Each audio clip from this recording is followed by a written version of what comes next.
Both art and dreams share a felt and symbolic language. This is the Pasanka I was working on yesterday, so you got to see part of it. Here's the rest of it. It's written in a very clearly symbolic language. This is a prayer for the land that I'll be honoring on the next dark new moon cusp. So this particular symbolic and felt language is intended to evoke something in us. You see, symbols are, what are they? They're one thing representing another thing. We have symbols constantly in our lives. You know, even an alphabet of whatever language you happen to speak, that is symbolic. So if I write a letter and then I say the letter, so if I think about the letter in English, A, and I say the letter A or A, when you see the symbol, you automatically know the association between the symbol and the sound, and then see its placement in whether it's a sentence or a phrase or a word. You get what I'm saying? So when you see these symbols in your day-to-day environment that you interact with all the time, whether it's language or perhaps it's seen in logos and advertising, or if you are interacting with symbols from your own personal dreams, it's really important to understand their impact on your life. You know, what is advertising? It's this opportunity, not opportunity, but it's this attempt to have you come and consume something, to partake in the capitalist world. And that's not necessarily a bad thing,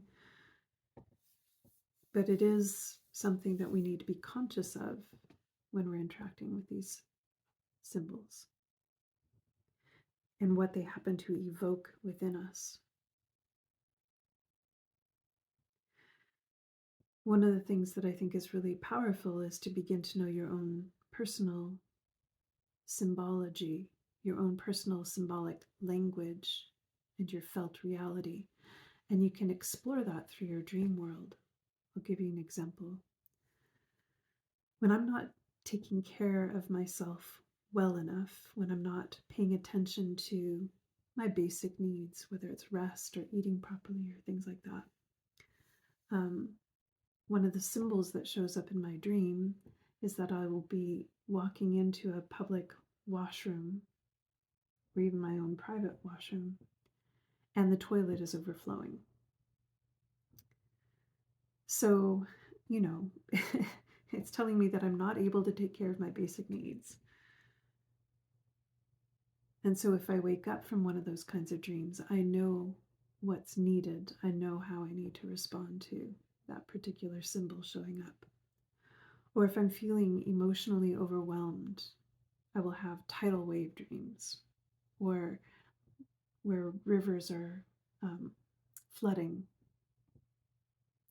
So beginning to understand our own personal symbolic language, our own felt language, can be turned into something that's an empowerment, not just something that's an information exchange, but also something where we can begin to reflect in the environment around us those things that have personal meaning to us. So you can write something like a pasanka, or you can create a talisman for yourself or you can um, embroider something or weave something that contains this symbolic language that's meaningful to you or meaningful to your family or meaningful to your relationship to the lands that you live on or occupy. It can become a really powerful way of interacting with the world around you, and certainly a very powerful way for you to begin to relate to yourself. I really encourage you to play with your own personal symbols, your own personal felt language, and even dare to write it on something like an egg. See how you feel.